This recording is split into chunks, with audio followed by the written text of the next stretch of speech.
Good morning, everyone. If you could find your seats, we are at 9 o'clock. If you could find your seats so we can begin in a moment, we are at 9 o'clock.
Okay, ladies and gentlemen, we are going to begin at this time. If you could find your seats.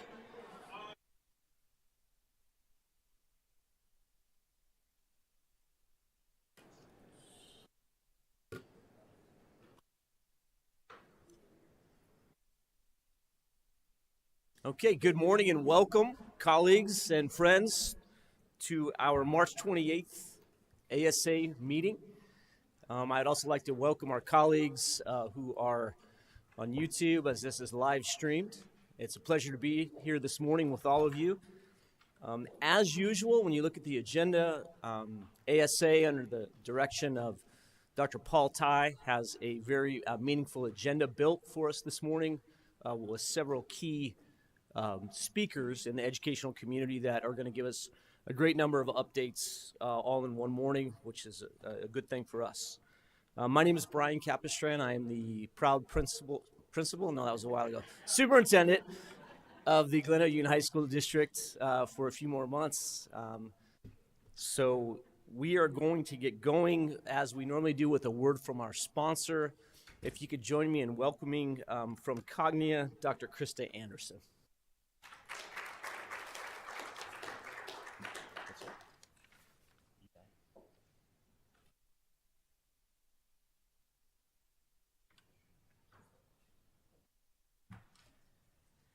Well, good morning, everyone.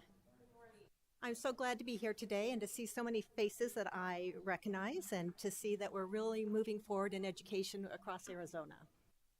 So Cognia is an international organization that works with schools with not only accreditation and certification, but we also work with schools when it comes to strategic planning, to looking at assessments, diagnostics, and really looking at root causes of what's happening in schools so that we can improve and help you be that partner in that continuous improvement journey. We are a global network. We are in over 100 countries. We've been accrediting schools for over 130 years, and we are very excited that we have a very heavy presence within Arizona. I didn't realize this slide went like this, so we're going to just get it all out there. Okay, there we go. So wanted to really talk about our membership within Cognia. We have over 34,000 schools that we accredit across the world. Well, within Arizona, you can see that we have a nice percentage of that. With over 1,035 schools, we have 69 systems in Arizona, and a system is kind of a school district or a charter system. It could be a cluster of private schools that have that same ownership. So we have 69 of those in Arizona. We're currently at 20 STEM certificated schools, and will have 4 more walking into next year. You can see early learning also has been growing within Arizona. There we go again. This year has been what we call a banner year in Arizona. We've had the most reviews that we've ever had at any given time. We've hosted 126 reviews as of today. We have 1 more left on our list, and then we will have the 24-25 group of schools completed, and we'll be moving into another 76 schools next year. So if you are one of those schools, we're very excited that we're going to be working with you, and if you have any questions about such as STEM or competency-based, we really have a lot of information to share with you. So today, really just wanted to give you a little brief information about Cognia, what we do, and how we can help support you through that work. One other thing that I wanted to share with you is that we do have a Cognia Impact Conference, the first one on the west side of our country, coming into Las Vegas in January of this year. And then also there is one scheduled in October of this school year, or of 2025, for anyone working in the Navajo Nation or school districts that might be working with that population. So please keep an eye out for that information coming your way. We're very excited to host and to see that you would participate in those type of events. So thank you, and if you have any questions, I will be here through break, and I have some cards for you. And I'm going to pass it back to Brian. So thank you very much.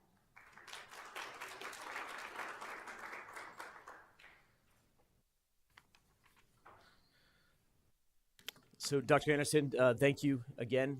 We appreciate you, Cognia, and your sponsorship of this morning's meeting. We're going to skip on the agenda. We will not have a Governor's Office update this morning. Our next presenter will be from, as you see, from the State Board of Education, Sean Ross, Executive Director.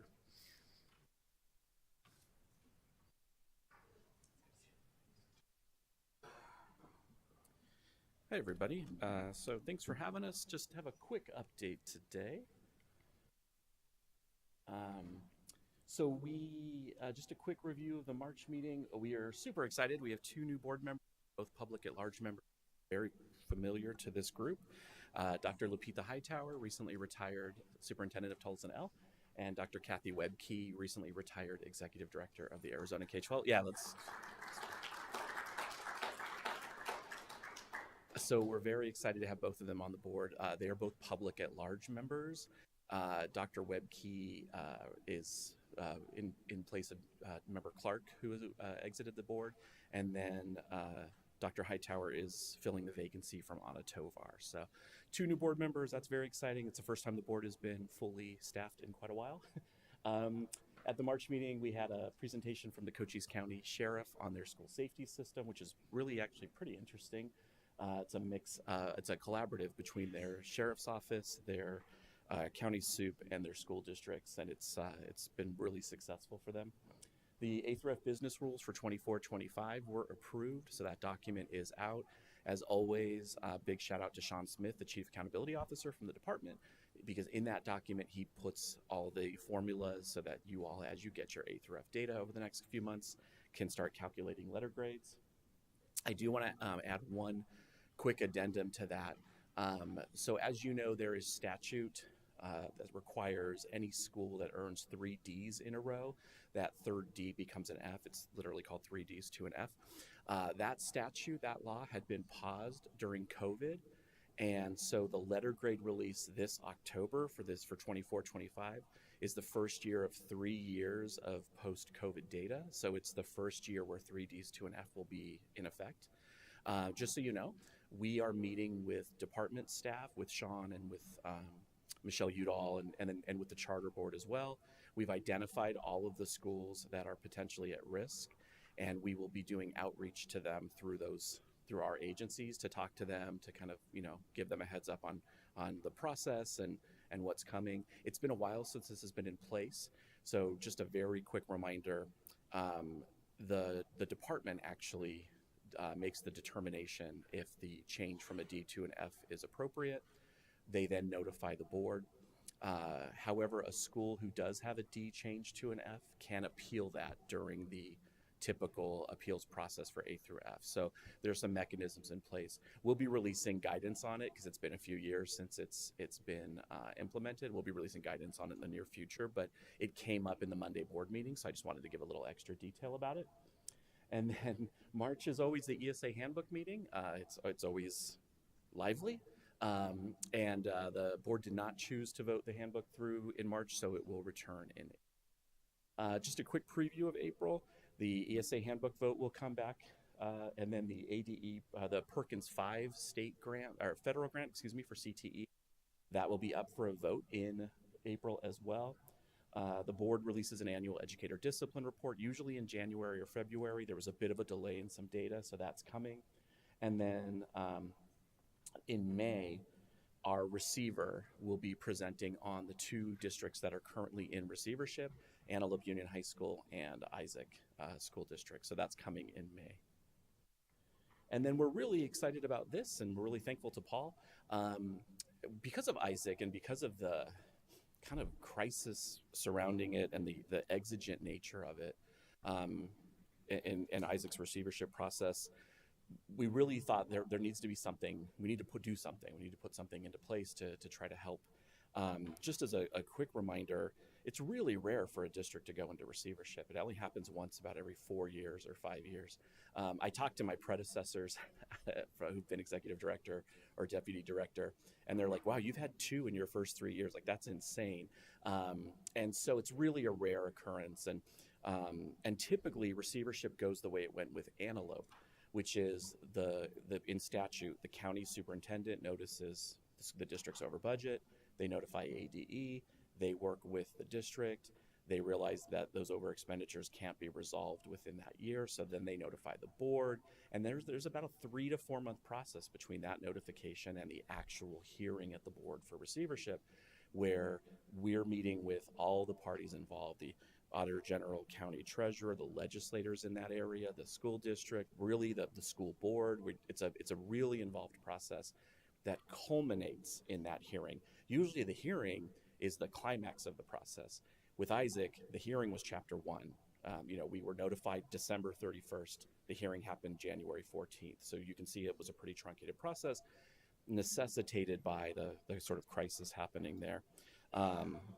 So in realizing that had happened, we met with the Auditor General, County Supes, County Treasurers, ADE, and we were like, look, we really need to do something to help districts to see what may be coming, kind of understand, and not that you guys don't, but like just what to look for from the perspectives of these agents, in particular agencies that maybe you don't connect with very much, like the Auditor General. And so we put together a webinar that we're going to deliver on April 10th at 9 o'clock, and ASA is kind enough to host, and we're so thankful, Paul. We're going to have the Auditor General's Office, County Treasurer, ADE, SBE, and then Dr. Hagerman, our school district member, the superintendent of Tanque Verde. He's actually going to be part of the webinar as well to kind of just give that district super perspective. And the goal of this webinar is really to hear from the agencies most involved when a receivership or something like a receivership happens, hear from them, hey, what signs do we want you all looking for? What resources do we have available? And how can we help so that we don't get to receivership? Like, how can we help stem that so that it doesn't get to a crisis point? Or if it is reaching a crisis point, how can we step in and help as well? So the spirit of this is really about helping districts and helping schools. And so we're really excited. We're, again, super huge thanks to Paul and ASA. I think we had over 300 folks registered for it already. It is virtual, so you all can attend. We're going to record it as well. So if you're unable to attend, we'll send out the recording for folks. And then kind of on the board staff end, one of the goals of this is also to bring those groups together more frequently. We're meeting with them every other month to sort of identify, hey, where are your areas of concern? What are some districts you're concerned about? Have you reached out to them? Have you offered supports? What supports are in place? And really trying to make the process more proactive than reactive as much as we are able. So again, please attend if you're able. I'm excited to get all those folks in one room to answer your questions or hear concerns. And again, huge thanks to Paul and ASA for that, and Rebecca as well. I think that's it for me. Yep.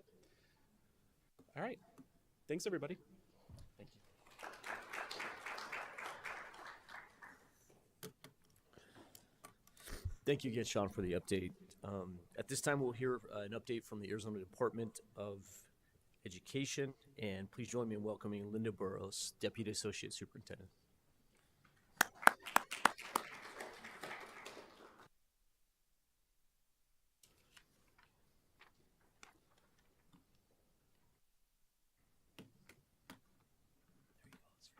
you.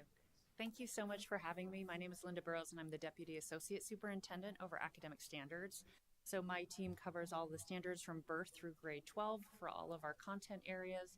Plus, we cover all of the literacy initiatives with my department, our post-secondary initiatives, and a number of grants, and of course the MAUR program as well. So I was tasked with working on the Essential Standards project that Superintendent Horn wanted us to do. And so I wanted to come and share with you all what that looked like, what the final results of that were, and what this means for you all going forward. So I've put together some guidance. I have actually recorded this. It's on our website as well. So Superintendent Horn wanted it to be very clear for teachers that what they're taught in the classroom as far as standards go are the exact things that are tested on the AASA test. So in the guidance that we've provided online, we cover exactly what are essential standards, like what does that mean? Because essential standards may mean one thing to one district or one teacher, and it may mean something else to another. So we clearly define what that is. And then also, what is the impact going forward on the AASA exam? The benefits that we have with having essential standards now, and then what are the next steps for LEAs and teachers the steps they need to take going forward. So essentially, what are essential standards? Essential standards are standards that are given a higher proportion of questions on the AASA exam, but the key is that it's keeping within the current blueprint. So we haven't changed the blueprint at all. It still is the same number of percentages for every cluster. But what it means now is that when the assessments team creates a new form, which each year it does, they will give those standards that are identified as essential a higher preference to other questions.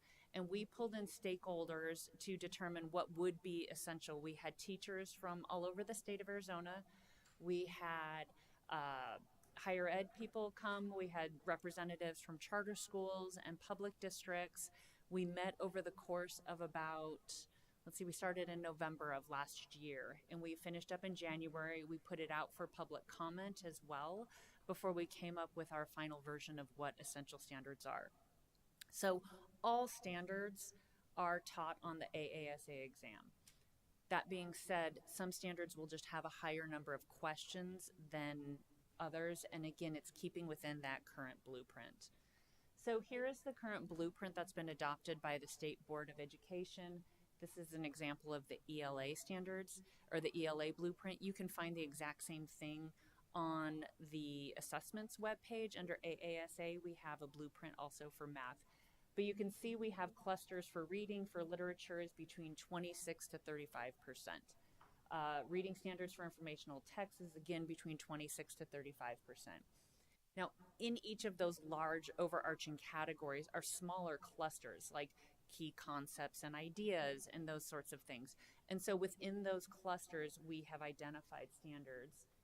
So, here's the math one. I didn't realize I had it. So the math has got the same idea. So you can look at the standards and see exactly what is the percentage of standards will be aligned to each portion on the AASA exam. So here are examples of what our reporting clusters look like. So we can't report at the standard level. In order to do that, we would have to increase the test by about 10 to 15 questions. And that very clearly was not something that anybody was interested in doing. So we were tasked with how do we provide more information to teachers and school districts without adding more questions to the test. And so one way that we can do it is to give you reporting at the cluster level. So when you look at all of our standards for both ELA and math, they are grouped into clusters. So you have reading for literature, for example, if you look at that bottom one, is that main portion that we have 26 to 35% of the test is on that section. But now what we can do is underneath reading for literature, we have standards that are clustered under key ideas and details. We have standards that are clustered under craft and structure, and we have standards that are clustered under integration of knowledge and ideas. So there are standards under each one of those clusters. So what our stakeholder group has identified is with, say, reading for literature standards, key ideas and details, and craft, and structure have essential standards identified in there. And we looked at this both at the actual grade level, and then we also looked at it at the vertical articulation as well.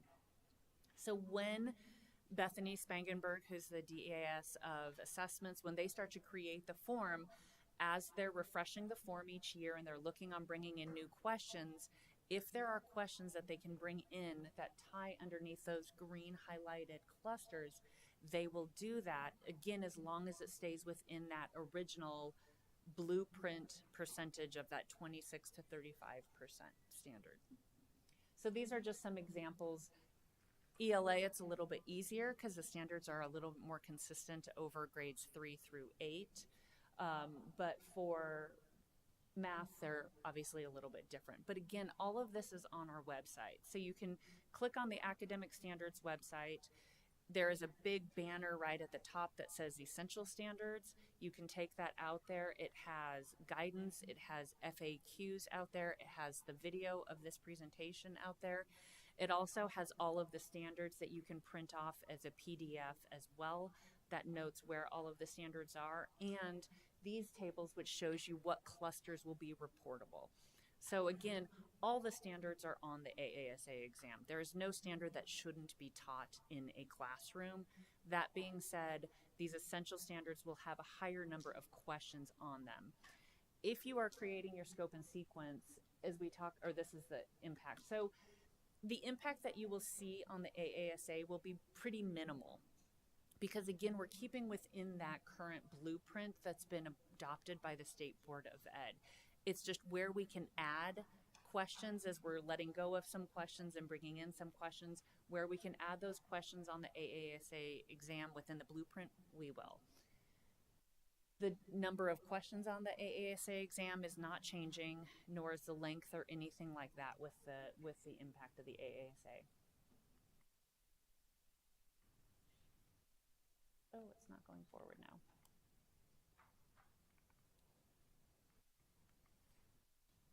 Let's see. Push the batteries. Oh, there we go. So some of the benefits that we see with essential standards is that it can guide and hone a teacher's ideas of what to focus on. Definitely, again, this will wanting to hit those standards over and over and over again to reach that kind of grade level mastery. So that way you know that those will have a higher proportion of questions on the test than some of the other standards. The nice thing too is that we will have more and increased reporting for teachers and districts. So starting with the 2025 year, Pearson's going to be giving us a report at the cluster level where it's appropriate, meaning we have enough questions to make it still valid and reliable for that cluster. But next year, the reporting will be tied to these essential standards clusters. So as Bethany's team will create the form every year, which they're in the process of doing item review and building the form for the 20 test.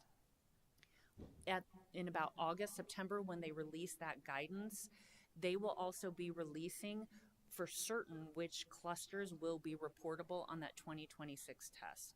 So the nice thing going forward is when you start the school year next year, you will know from the department what standards will have a higher proportion or will be reportable on the 2026 AASA exam. And so that would be a good guide for your teachers to know, hey, these are the standards that we need to make sure that we hit over and over again as far as mastery goes, because we know they'll have a higher number of questions on the test. The other thing that's nice, that keeping within the current state adopted blueprint, right, there's no reason to have to do any kind of curricular changes. There's no reason to have to do any changes to your scope and sequence. The original blueprint that I showed you of the percentages of how much each cluster is reported, there you go, thanks, stays the same. So we wanted to make it, again, as painless as possible, but yet be able to give you all and to give your teachers more information that can help guide those instruction, as well as guide those kids to perform better and get better proficiency in both ELA and math. Now, obviously, you get that summative information in the summer, so it's something that that summative information gets passed to the next grade, so that way you can see where some of those things are. Let's see, next one, next steps. Sorry, I don't know why the slides got all messed up. Next steps, really, as you are starting to prepare for summer PD, getting teachers together. Again, this is something you'll want to share with teachers, the essential standards, which standards are noted and been identified as essential. Again, noting all the standards are tested. And that's something that I want to make very clear. I don't want it thought that, oh, well, we only have to teach the essential standards. We don't have to teach these other standards. All standards will be tested on the AASA exam. The essential standards will just have a higher proportion of questions than those other ones. And we've got the blueprints out there and everything. So as you're going through planning with your teachers for summer and next steps, again, there's nothing radical that needs to happen. You don't need to redo scopes and sequences. You don't need to go out and get new curriculum. Everything should stay the same. It's just make sure your teachers know which standards they need to make sure to hit over and over and over again.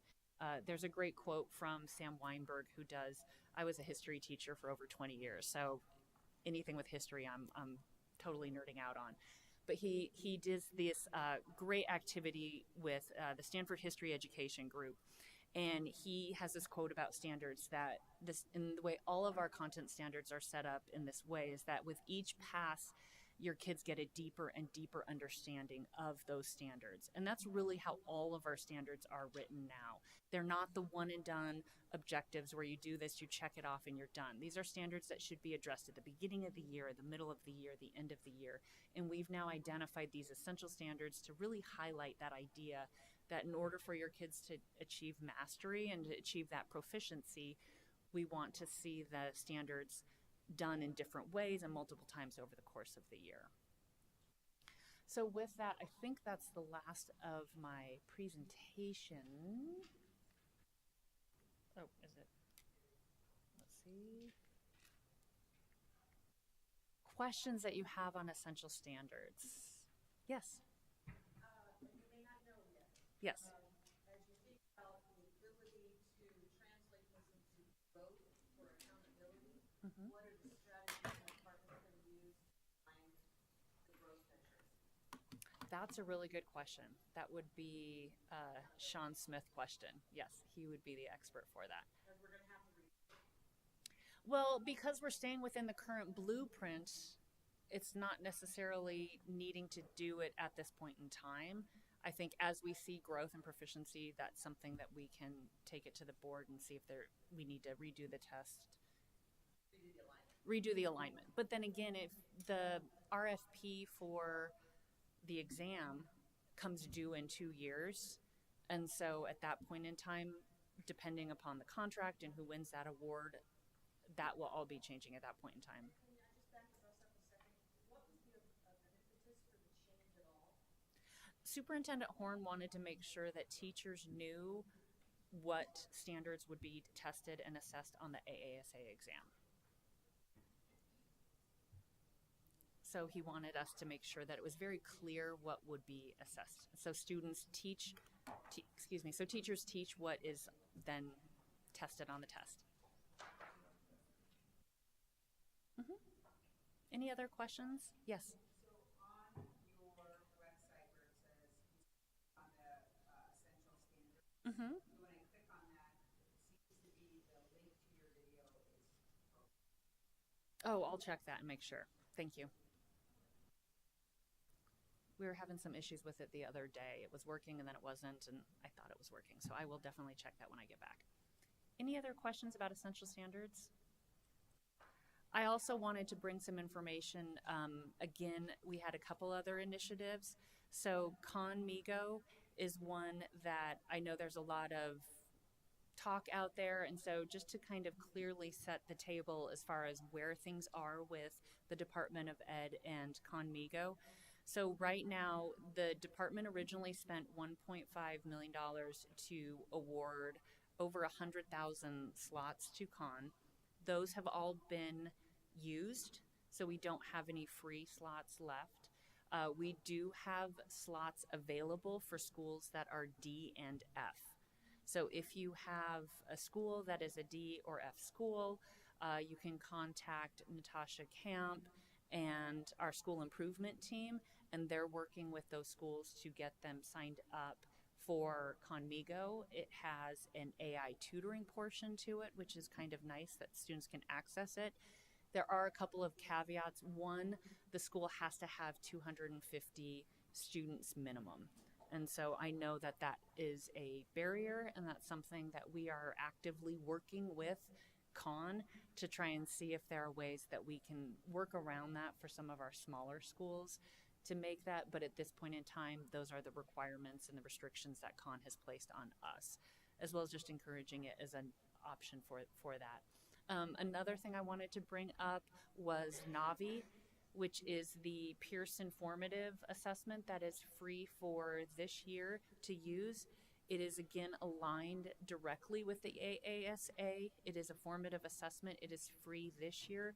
We are currently in the works. I'm excited to say that we are working on getting it free for next year as well. So it's looking good, but nothing official. So yes, ma'am. Navi, Navvy. That's Pearson's online formative assessment, and the nice thing, it is very directly tied to our standards. We do have a couple of districts that are piloting it this year, which will be nice. So we'll be able to have some testimonials and examples of how to use it going forward. But I'm super excited that we're in the process of getting it for next year. Nothing's official yet, but yeah, we're working on it. So that's good. It would be, yes. Yep, but nothing official yet. So we're close. All right. Any other questions? If you have any, please feel free to reach out to me. You can get me off of our website and stuff. Thank you. Yes.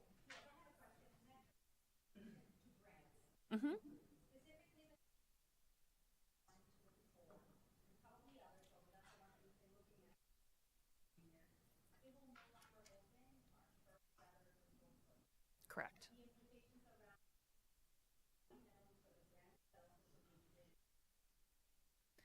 That would be a good question for Nicole Von Prisk.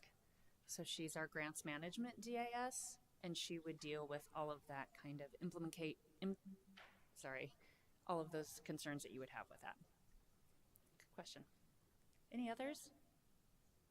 All right. Thank you so much for having me. I appreciate your time today. Thank you. Thank you, Linda, for the update on the standards. We're going to switch gears now and move into AIA update. We would normally hear from David Verdugo, who's our liaison. Today we're going to hear directly from the executive director of the AIA, Dr. Dean. Thanks, Cap. Appreciate it.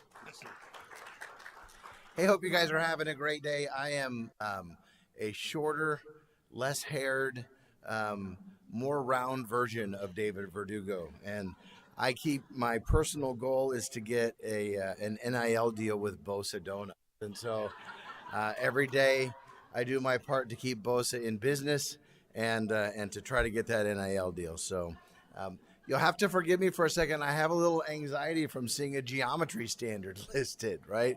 Anybody else? I appreciate the people who are good at geometry, but I'm not one. Did I screw up already? Okay. All right. So just want to give you a couple of AIA updates as we wrap up the year and look forward into next year and some exciting things to happen.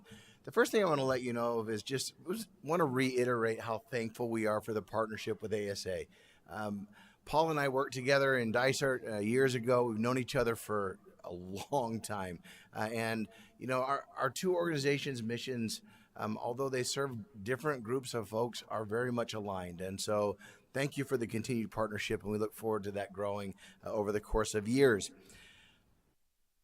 As we move forward with the AIA, we want to be about two things only: serving our member schools and opportunities for our athletes. And so as we look at both of those pieces and we look at the future, I want to give you a couple of updates of things that are to come. The first one has to do with serving our member schools. For years and years and years, we have had a very stagnant process when it comes to providing AIA passes to school districts and schools. And so we're revisiting that process in a couple of pieces, and I want to let you know about those. The first one is to let you know that the card passes that you used to receive from the AIA in your school district or schools will become relics.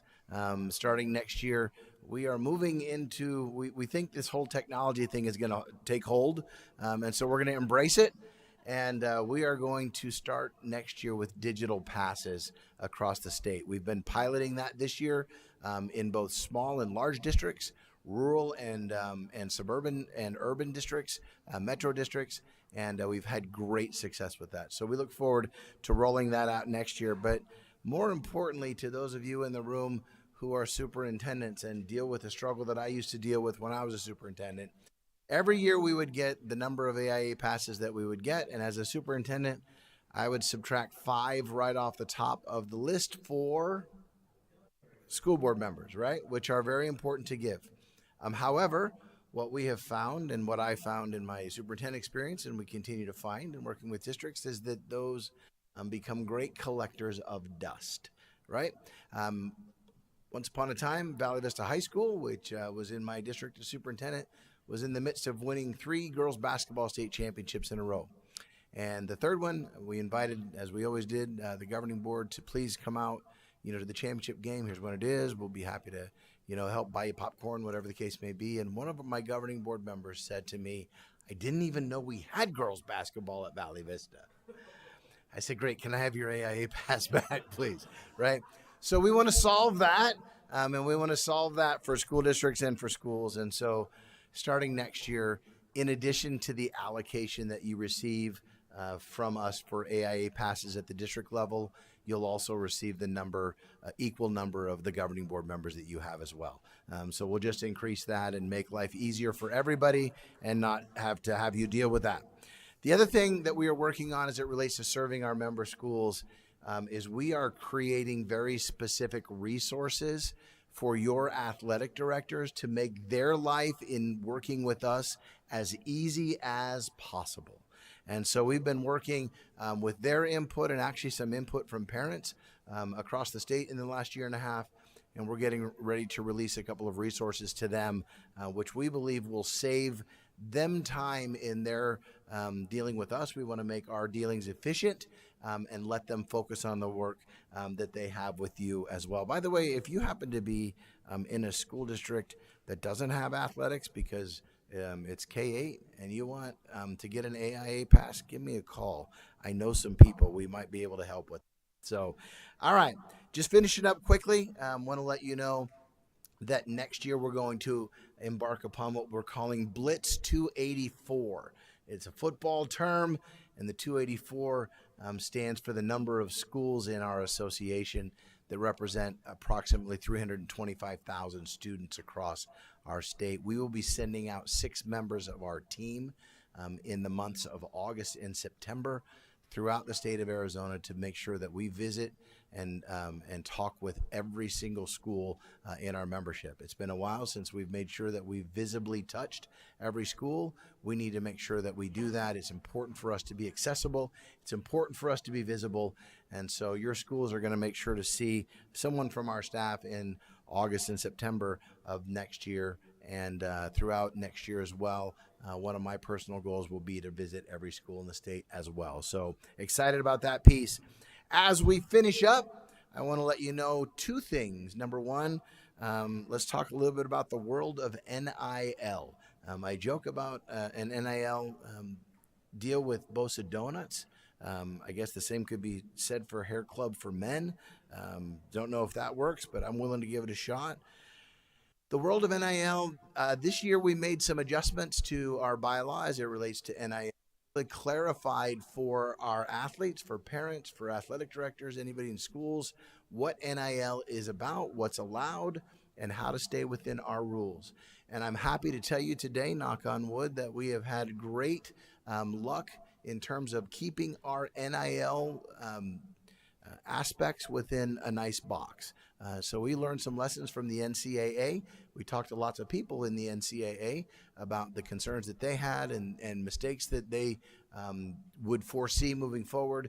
And we've been able to keep NIL available to our athletes and in within parameters that protects them and protects your schools as well. Everybody thinks there's millions of dollars for NIL. The average NIL deal, according to the NCAA for college athletes, is $105. And so you don't hear about the $105 deal, right? You hear about the $1 million deals here and there, which are few and far between and becoming less. In high school this year, we are fortunate in the state of Arizona to have a top 5 basketball athlete out of the Chandler Unified School District. Yesterday, he made his commitment to the U of A, and that's Koa Pete. Are you clapping for Chandler, or I thought you were Glendale Union Superintendent? All right, just double checking. Okay, I got it. All right, just making sure, Cap. So, and again, people think of millions of dollars. That young man has had an NIL deal this year. It is a reasonable deal. It is not extravagant. It is not anything that people have their eyes on, but it has allowed him and others across our state to become entrepreneurs with their own name, image, and likeness. And again, we've been able to keep that in a nice contained area. The last thing that I have for you today is to let you know this. As a former superintendent, I am used to doing a lot with a little bit of money, right? Just like all of you do.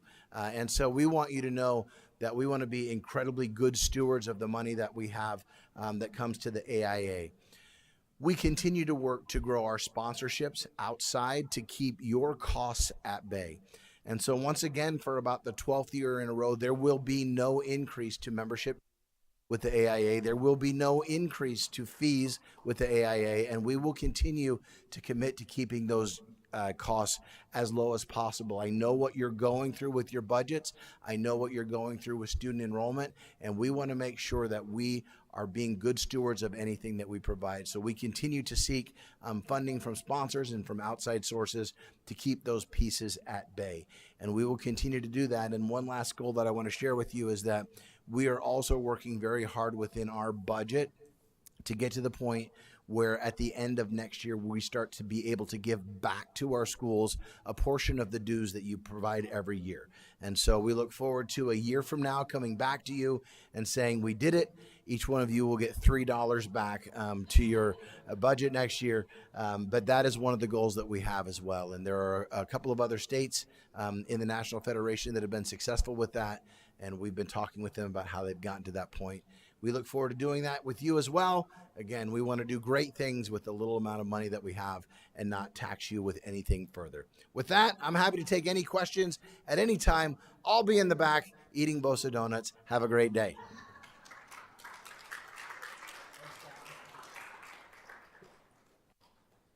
Thank you, Jim, for the update and all the great ideas that you're bringing to AIA to help our districts. At this time, we are moving to higher education. Two familiar faces, Dr. Carl Hermans and Dr. Rose Yomaki from ASU and NAU. Let's welcome them this morning, please.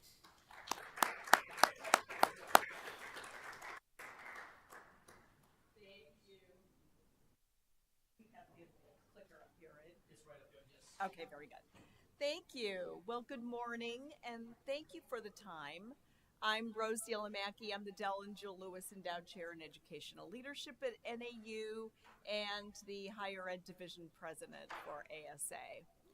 Carl has decided that somebody let him out, and I've decided that's not going to happen, but nonetheless, you just have me for a little bit here. So with that, I'm going to give you an update from the last time we were here on our work with regards to research and practice. Connections, there we go. And the big background on this comes from an international project that I co-lead. It's the International Successful School Principalship Project, which I won't say really fast this early in the morning. But in any case, it's a conference that we host every other year. The last one was in London, and a number of us were there, and they had such a nice format to bring research and practice together beyond what the ASA Higher Ed Division had already been doing to put together some information packets and so on. From that, we wanted to extend our surveys and conversations with this group about topics that are needed right now. And many of the topics have been needed for a long time. The Department of Ed person said she used to teach history and she loves that. I read it for fun. I know that sounds really pathetic, but some of these topics and concerns you can read back 100 years ago or more, and they sound current, but they're changing in many, many ways. And I don't have to tell you this, increasing in complexity and speeding up. These are the things that you all identified. Last time I was here on the 31st of January, I think it was, these things were also identified, many of them earlier, almost a year ago now, by the various divisions, identified at the United Conference, where my colleague Dr. Robin Conrad Hansen and I presented last summer and did a Slido. So this is where it's come out at this moment. Now, these things can shift a bit, and we will work with that with you. The first one that's come up over and over a month ago and over is the teacher shortage and retention issue and need to address across the state and beyond. We've also wanted to really look at the relations among principals, which I study and many do, but superintendents and school boards and community organizations and leaders that we partner with, and how it is those relations are supporting the complex changes right now. Over and over, we've had this sort of, not a tension exactly, but more like this balancing act that continues between among diversity and commonality, like the standards that we just saw again. We all have those, and it's important to have those. At the same time, we have global population migrations and increasing diversity and multiple languages and things like that. And now, given the funding issues that we just heard about and keep hearing about and have worked with for a long time, but they're more complex, we have many children not only living in poverty, but they are not housed. And we're serving those students in different ways. So it just becomes really important to be able to put these things in dialogue. What do we know from research, and what do we know from successful practice? And the last one, of course, that's come up over and over, and again last time, was safety and security. And so we will work with those. The first conference that we're going to have, or seminar, I guess we'll call it, in a series, is going to be May 2nd. It's the APEL conference that we've been doing for years, Arizona Professors of Educational Leadership, in other words, our higher ed division folks, are going to take a look at these policy pressures and changes and the increased complexity of these, the role of leadership and school boards. And we're going to feature Carrie Sampson, who's from Arizona State, and Rebecca, and Donna Lewis, who's at NAU and a recent superintendent. And we're also going to feature a panel from this international study of principles that I mentioned a bit ago, which I co-lead, and I have 4 doctoral students who are principals and superintendents in this area and are working on it, not only for their dissertations, but they've been working on it in practice. And that's Ryan Chi from Flagstaff Unified. He's in his school. Yes, Tammy, woo-woo. His school is on the Navajo Nation reservation, but he's part of a public school district. So it's really interesting. Edgar Garcia, and we have Andy Gutierrez, who's here, and Felipe Carranza will be a part of a panel with me on this.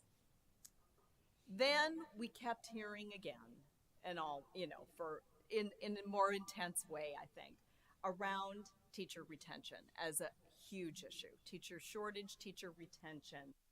And so we're going to continue on the ASA Summer Conference Day that ends kind of late morning in the summer conference in Tucson. We're going to continue with this, and we're working on it. So we're going to be asking you how this serves your needs.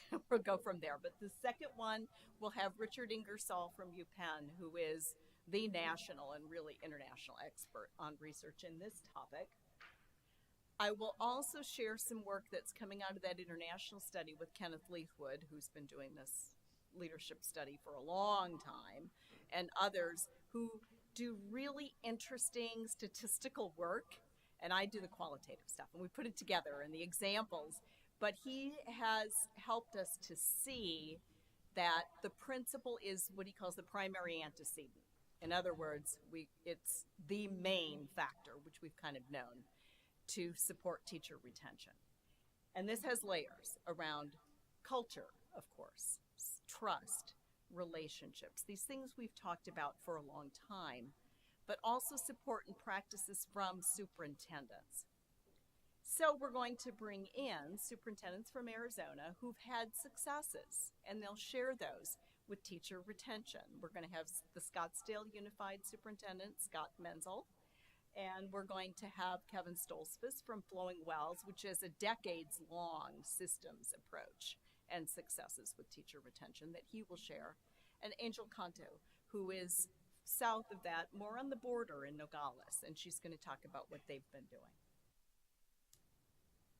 Going forward, we're going to do some virtual sharing sessions. After this, there will be time with the panel, not only to bring research and practice together, but have you, the audience, participants, think together about ideas that they can take forward, solutions, so to speak. And then there will be opportunities to share those online and get some other ideas.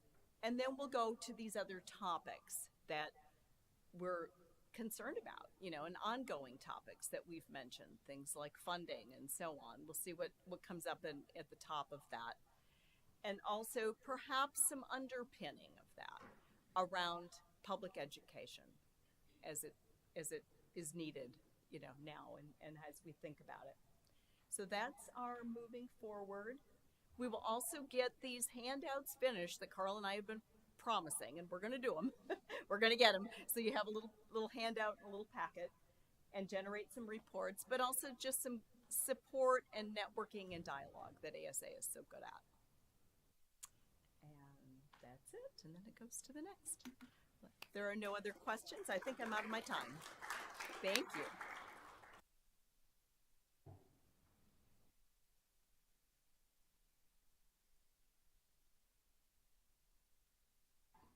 Okay. Next up, these two promise, if you don't have a headache yet, they might be able to create that for you in the next 5 to 10 minutes, or at least a little bit of frustration. If not, not due to their personalities, but obviously, but the content. So, Rebecca and Mark. Good morning, everyone. It's fun to always be the bearer of bad news. I'm just kidding. But good morning. Happy to be here today to give a legislative update. Mark is here. Jump in at the end. I made slides today. At the January meeting, I didn't have slides because that is the beginning of session, and at that point, we really have a very limited idea of what bills and policies are moving forward. But now we're in a better place in session, the best place, I think, because committees are over. So where are we? So I put this graphic up here that I've shared with you before that helps explain the process of where we are. So session starts the second Monday of January, which is why at the January membership meeting, I'm up here talking with no slides, maybe kind of hard to follow along, but that's what life feels like in January. There's about 2,000 bills introduced, and then committees meet January, February, and March. And March 24th through 28th was the last week for regular standing committee hearings. So that means after Wednesday's Senate Ed Committee was over, we are done dealing with education until next January. Appropriations Committee meets next week. They get an extra week to hear bills. And they, of course, will meet again when the budget discussion starts and they're ready to hear budget bills. So where that yellow demarcation is where we're at. We do need the state budget passed in order by July 1, which is when the fiscal year starts, the state fiscal year. So we expect that is what they will shift their focus to. I can't get the next slide. Okay, priority bills. I wanted to go over a few priority bills here with you. House Bill 2213, appropriation free school meals. This appropriates $3.8 million to ADE to cover the cost of the reduced priced copay. This was included in last year's budget. This bill, as it is now, isn't moving forward, which is typical because this will become a part of the budget negotiations. The governor has prioritized this in her budget recommendations, and the Democrats have this on their list as a top budget priority. As you folks know, parents, because of the federal money that was put towards the free and reduced price lunch program during COVID, and because of the state appropriation for the last year to cover the cost of the reduced price meal, parents have not had to pay for meals at school in quite some time. So if this isn't included in the budget, those reduced price kids' parents will be needing to get lunch money to school next school year. Senate Bill 1292, non-certificated school personnel disciplinary action. So these are all bills that have passed committee and are still moving. Some of these might die, including the issue I just talked about. So just remember that all of this is subject to change in the next few weeks. 1292 is a result of several stakeholder meetings that took place in the fall that included ASBA, the charter associations, us, AEA, ADE, and this concept in this bill has been floated in the past, and it expands upon an underlying law that was passed in 2021. So in function, what this bill is intending to do is requiring that non-certified staff who work directly with pupils have IVP fingerprint clearance cards, which is different than just bringing them in your office and rolling their prints for a background check, but actually getting the IVP fingerprint clearance card. It also expands the State Board Investigative and Disciplinary Authority. I'm looking to see if they're still in the room. I don't think they are.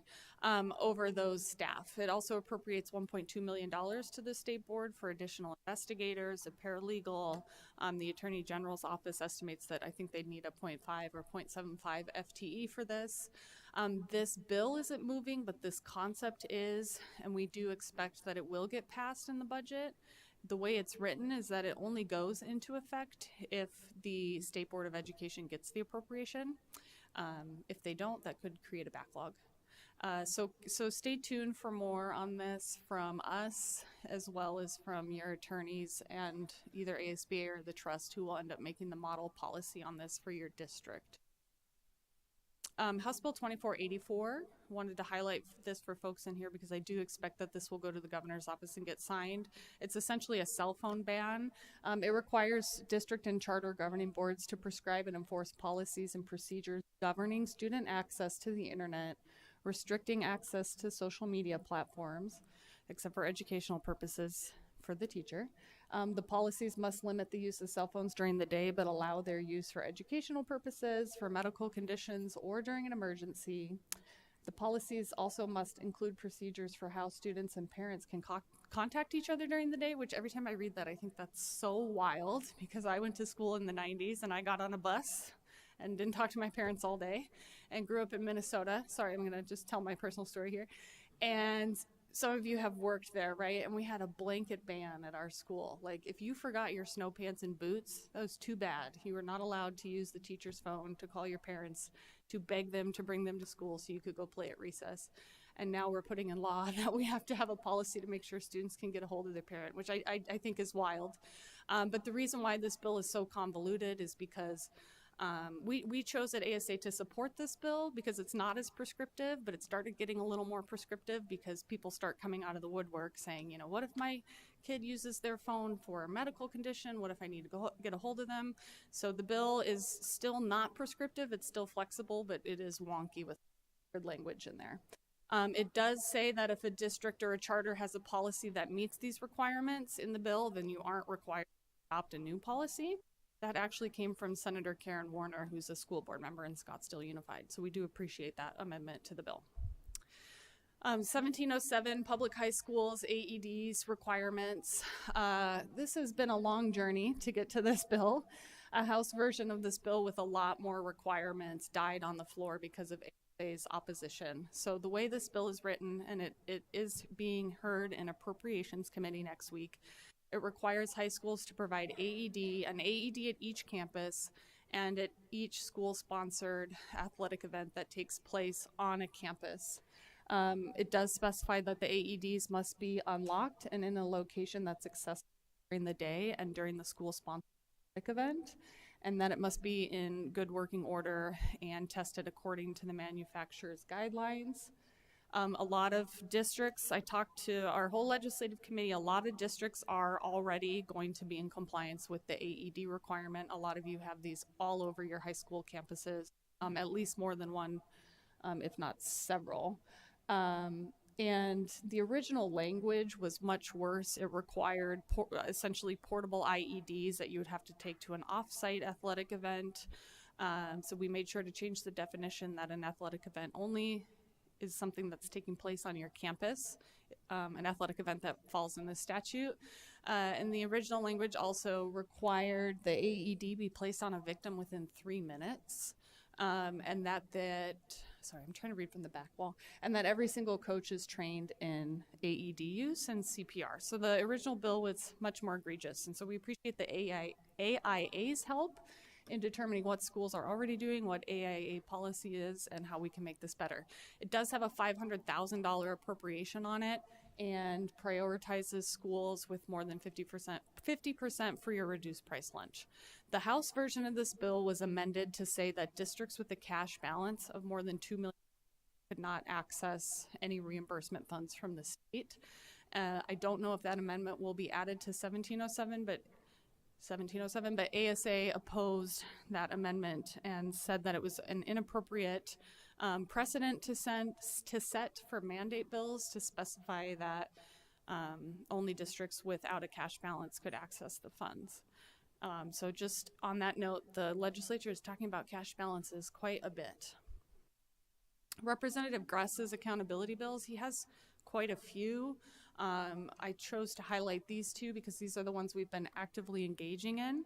2167 is related to USFR compliance questionnaires and whether or not a district is in compliance with the USFR.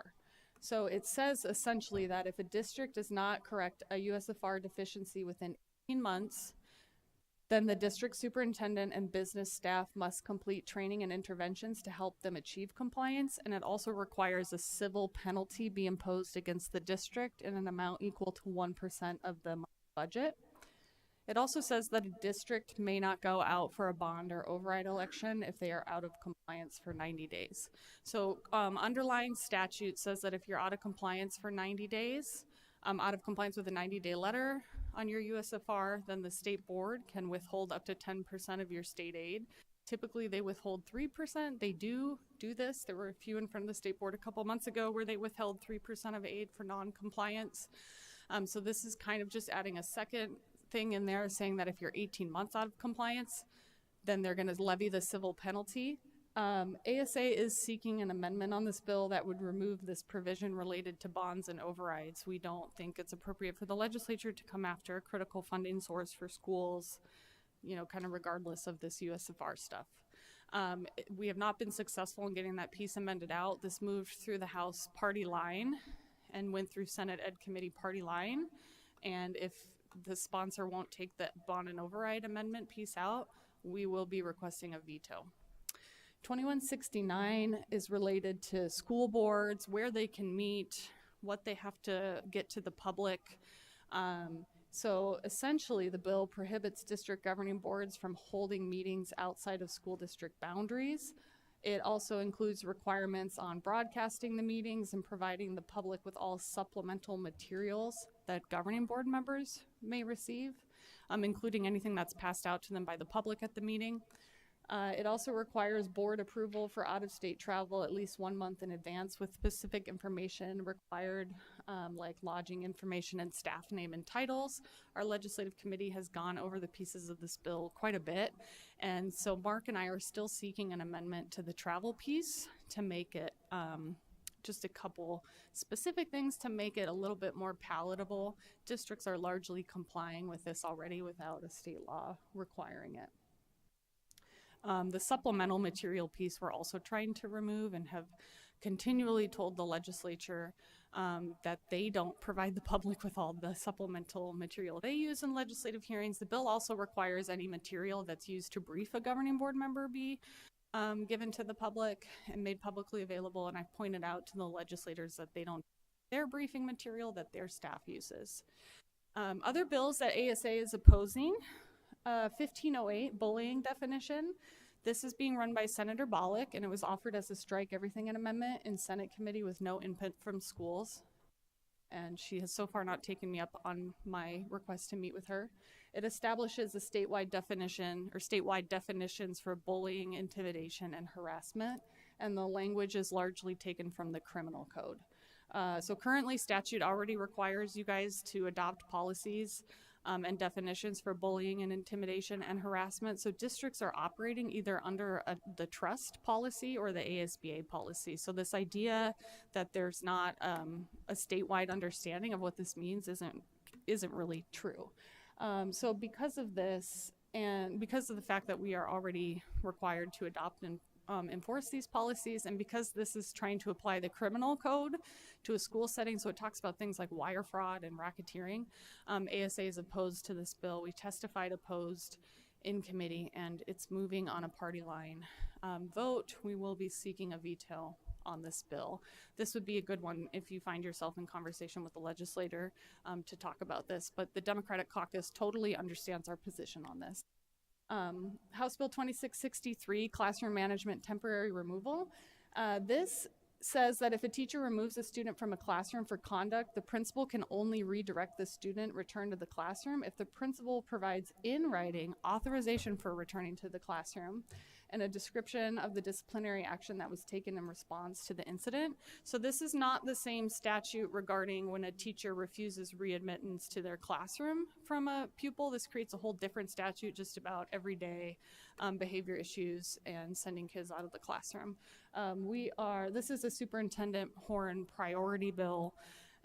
We are opposed to this bill. It has been moving party line. I don't think the sponsor really is that invested in this bill. It's just very important to Superintendent Horn. This is one of those bills, I would say that there are some Republican issues with this bill, but it's very hard to get Republicans in this climate to vote no on bills, especially if they think that the governor may veto it, then they're not quite as worried about it passing. 1693, this requires districts allow ESA kids to participate in interscholastic activities, and it basically prohibits the district from charging more to an ESA kid than you would a district, and you can't.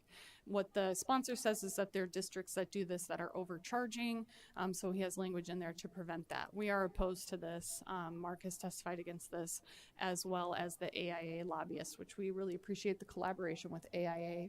2375, I've covered this at the January meeting. We are very opposed to this bill. It's being run by a pro-voucher organization called Love Your School, which is headed by Jenny Clark. I'm not afraid to name names. Headed by Jenny Clark, former State Board of Education member and extremely vocal voucher supporter. Love Your School helps connect people to vouchers and then to a school or a micro school or whoever. So essentially in function, this bill would mandate special ed evaluation timelines be done over the summer months, essentially for private school and homeschool kids. It's really aimed at ESA kids. This is when staff likely aren't contracted and most of the district is closed. So we have been opposed to this bill and testified against in committee. It's a good one to bring up with your members, if your legislative members, if you do find yourself around them trying to find something to talk about. We have focused on, if the legislature wants to do anything to expedite evaluations or help get these evaluations done, then they would be appropriating additional dollars to help hire additional staff or other special ed services. Some bills that aren't moving that I've covered with you before. 2609 is a GRES bill that we opposed. It mandates that districts automatically enroll a student in an advanced math course if they get an A in their class or are highly proficient on the assessment. This is a model policy from Excel in Ed, which is Jeb Bush and Betsy DeVos's organization. We opposed this, it died on the floor. 1427 was a Senator Farnsworth bill that would have required all school administrators spend at least one day a year substitute teaching in the classroom. This bill is dead. House Bill 2724, this mandated 3 credits of social studies in middle school, as well as 1 credit of civic studies We reminded the legislators over and over and over that 8th graders pass the civics test. Kids are passing this in the 8th grade, and it died. We were opposed. 1208, high school graduation requirements. This is a Superintendent Horn priority bill. We agreed, we met with the sponsor and the superintendent's government relations staff. They've run this bill every year, and they understand we just have to agree to disagree on this bill. This would set a minimum graduation requirement on the state assessment. And we do understand this is very important to the superintendent, but we are opposed. This bill did die on the floor. Sexual abuse prevention training mandate. There have been bills introduced this session that would require school districts essentially to adopt programs that train students in how to prevent their own sexual abuse. This didn't move forward. And then a 60% requirement for bonds and overrides, thanks to the advocacy of superintendents and many others. This bill is dead. I'm looking at Mark to make sure it's dead. Yes, okay. And then budget. So the legislature will move into budget discussions, budget negotiations. You may have seen in the news there is a shortfall at the Department of Developmental Disabilities in their parent provider programs of around $120 million. So that is kind of what's grabbing the headlines right now, how to solve that shortfall. We haven't entered a productive budget discussion season yet, but hopefully we will soon, is my way of saying that. Just a reminder to the membership that these are ASA's budget priorities. This includes things that we probably won't get this year, right? Like indexing district additional assistance to inflation. But the top two are pretty important because these were planned ongoing increases in the budget that were ex-appropriated. And so next year there will be a cut of $37 million to poverty funding and a cut of $23 million to district additional assistance funding if we don't get those put back in the budget for FY26, either as a one-time for FY26 or back to ongoing. So the poverty funding is the free and reduced price lunch group B weight that was created in 2022. There were 3 planned ongoing increases. This was changed to one time last year. So that's why we're fighting to get it back. And the same thing was done with district additional assistance in 2022. There were planned ongoing increases that were ex-appropriated last year, 1 year in advance for FY26. So I would list those as probably our top two because they will be, I'm starting to talk about them this way so we understand it will be a cut, essentially. We'd like to adequately fund the cost of the Group B weights and the funding formula. That's a more long-term goal, but something I have been pointing out on 2375, the bill about summer evaluations, that we are spending a lot more on our Group B students than we are getting funded by the state. Restore funding for full-day kindergarten. Hopefully we get that one day. And a long-term AEL solution. As you guys know, for the last couple of years, the legislature has waived the AEL 1 year in advance. So we'd still like to see a long-term solution to that. And I'm going to turn it over to Mark for just a few minutes to give an update on Proposition 123.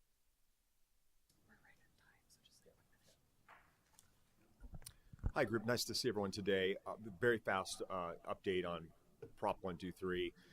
Just the good news is sometimes the newspaper coverage of this is not thorough or cover it in enough depth, but just know that when Prop 123 expires at the end of this fiscal year, the state's going to take over the $285 million payment into the base. So the newspaper coverage is not in detail. Just know that there's not going to be a reduction as compared to status quo. What we're working on is trying to put in the next piece, additional money coming out of the trust for education, and that's what we've been working on really since October, and we're still working on it. The governor's got a plan that takes some of our suggestions, and it's pretty good. The legislature has got a number of ideas. They're very rigid in where the money goes just to teachers, and they seem to be stuck on doing something to constitutionally protect ESAs so they can never be altered. And so we're in this discussion, and we're not sure if anything happens this session or not. And I just I can leave it at that because we're sort of at time, but that's sort of where we are on it. Thank you, everyone. I don't think we have time for questions, but we'll both be around and you can get a hold of us here. Thank you.